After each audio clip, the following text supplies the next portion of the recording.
Hey guys, it's Sasha. The S&P 500 has gone up 9% so far this year, and we are only 2.5 months in.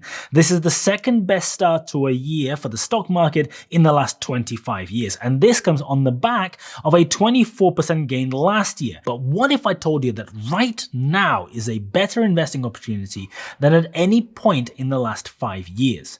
Well, strap in, because that is exactly what I am going to explain.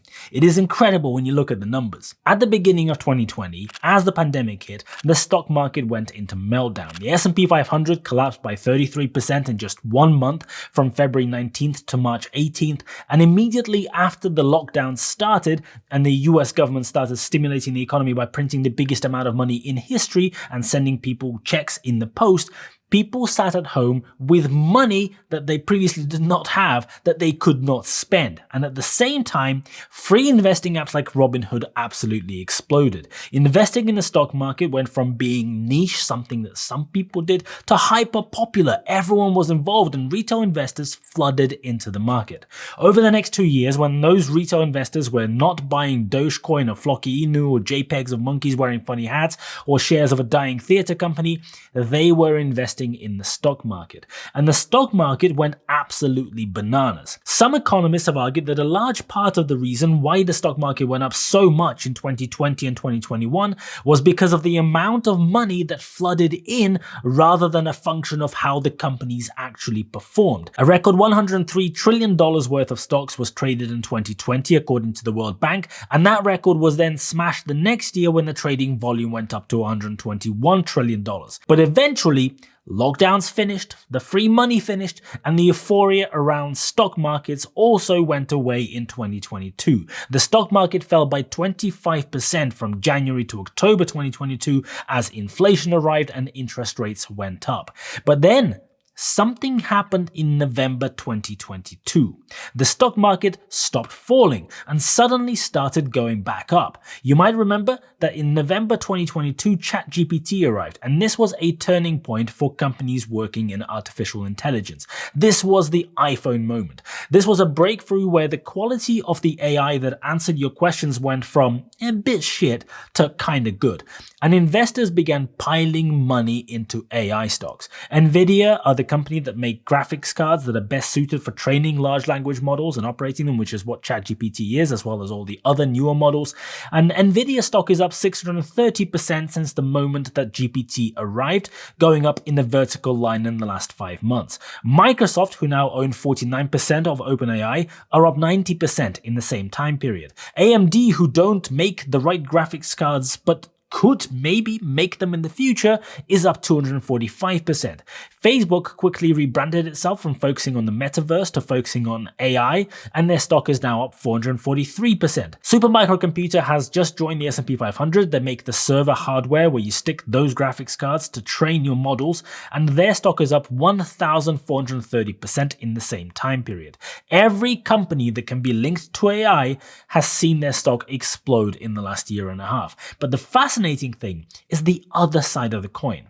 The stock market overall has done very well. It's up 27% since the end of November 2022. But if you take out the Nvidias and the handful of AI stocks that are up hundreds or thousands of percent, the rest of the stock market is actually down in the last 18 months. The sum of the vast majority of the companies in the index that crashed back in 2022 has still not recovered from the bottom. And when you combine it with the 25% that the stock market fell in 2022, the majority of the stock market has gone through one of the most sustained and severe market crashes in history. But you wouldn't know it because the AI wave means that most people are not aware. Most people can't see it because those AI stocks are covering up the crash by pulling up the average. It also does not help that the conversation in the world of retail investing is very narrow and tends to be focused. The media tends to center their attention around only a very small part of the overall stock market.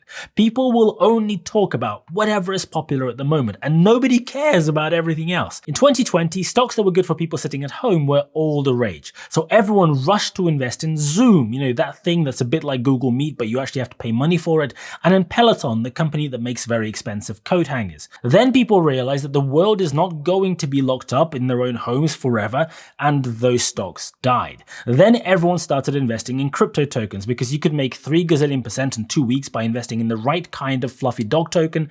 All the top finance creators were pushing this dog shit down the throats of their viewers, and inevitably that bubble burst too. But then everyone started investing in JPEGs of monkeys wearing funny hats because, well, fucking of course, NFTs were revolutionary. It was a unique way for ownership of entries in the ledger to be permanently recorded on the blockchain, and blah blah fucking blah. The whole Ponzi scheme of selling hot air obviously also collapsed.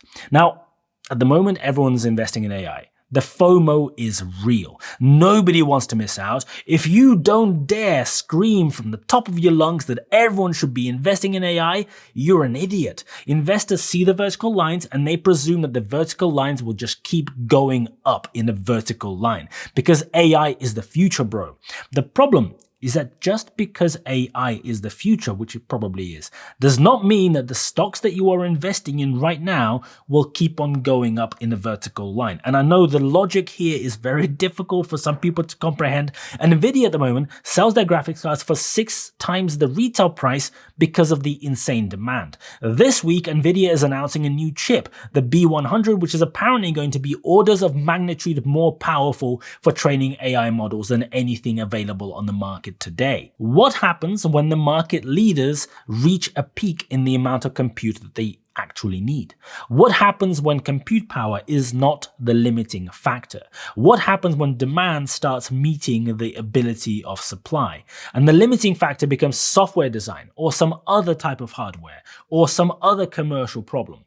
What happens if the limiting factor is the data and the payment for that data? What happens if someone designs dedicated ASIC hardware that solves the specific problems of large language model training way more efficiently than the general purpose graphics chips coming from Nvidia? I remember when Bitcoin was still relatively unknown, you could easily mine it with graphics cards. I heated my whole house with my mining rig for a whole winter back in 2010. That's probably a story for another day. Just because the internet was the future back in 1998 doesn't mean that AltaVista and MySpace were guaranteed to be the big winners in the long run. They were both the leaders at that point. But the investing rush means that people begin placing insane valuations that assume near infinite levels of growth. And a company can be a great company. They can do very well, but a great company can still be overvalued by the market. Even if the field that they operate in is exploding, and even if they actually end up doing reasonably well. If you read the comments section of this video, you will probably notice the fanboy Tweedledums turning up saying, "Sashi, you just don't get AI. You're too stupid. You don't understand the potential. Have fun staying poor." I am sure they're going to turn up, while at the same time, the worst performing stock in the S&P 500 this year is Tesla.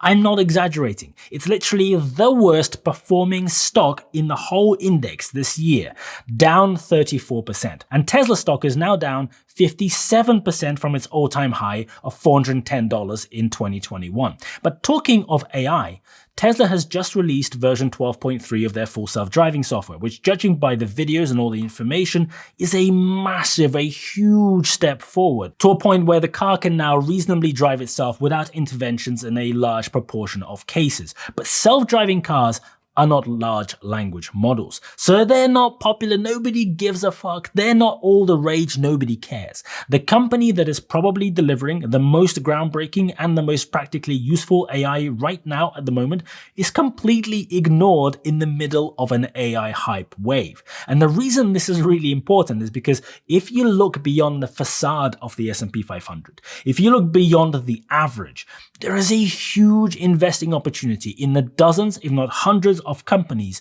that have not been the beneficiaries of this massive obsession with large language models. As investors have moved into this latest, greatest thing ever that is definitely going to change the world forever, blah, blah, blah, money has pulled out of everything else and into this particular niche of artificial intelligence. You have companies that just design a wrapper around GPT-4, have pretty much no bespoke software of their own, and create a fake robot that are valued in the billions of dollars. You have companies where the founders have not got the foggiest idea what the fuck AI actually is or how it works, but they go and collect funding rounds for tens and hundreds of millions of dollars because investors are tripping over each other to own a small slice of the pie, to have investments in some kind of large language model AI startup. And at the same time, there are dozens of stocks currently trading at the lowest price that they have been in several years, regardless of whether or not they are performing, regardless of whether they are actually doing kind of well. There are a few people who understand this, and those people will take advantage. I sure hope this trend continues for the rest of this year to allow plenty of time to load up personally. But the majority will not care. The majority just don't care. They're not interested because the majority is busy hopping from whatever was hot and popular last year to whatever is hot and popular this year.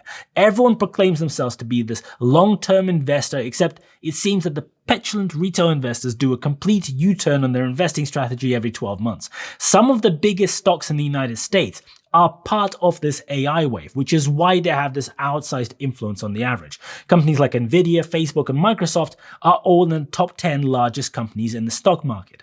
But the combined sum of the small, unsexy stocks is bigger. And now inflation in the US is down at 3%. At some point it'll dip down towards that 2% marker when lagging indicators finally get there. In reality, it's been at around 2% for a while already. I've shown the analysis plenty of times on this channel. You can see the Trueflation also agrees. And later this year, the interest rates will start to fall. And what many analysts do not realize is that we are still sitting at the bottom of the stock market crash that happened 2 years ago right now. If you're looking at the 490 odd stocks that are not AI and the stock prices are down at the bottom while the economy is booming and the company results are improving and accelerating, I do not know when the market is going to realize this. I mean, it's right there. It's right staring everyone in the face, but I don't know when. But when it does, and the silent majority of the stock market starts actually rallying, that's when the fun is really going to start for me. This might just be the best investing opportunity in decades, in my opinion, but most people won't see the forest for the trees. Everyone is too busy suffering from the shiny object syndrome and chasing get-rich-quick investing strategies. But Benjamin Graham said it in 1934, and Warren Buffett said it in 1973. In the short term, the stock market is a voting machine. In the long term, though, the stock market is a weighing machine. And the funny thing is, absolutely nothing has changed in 2024.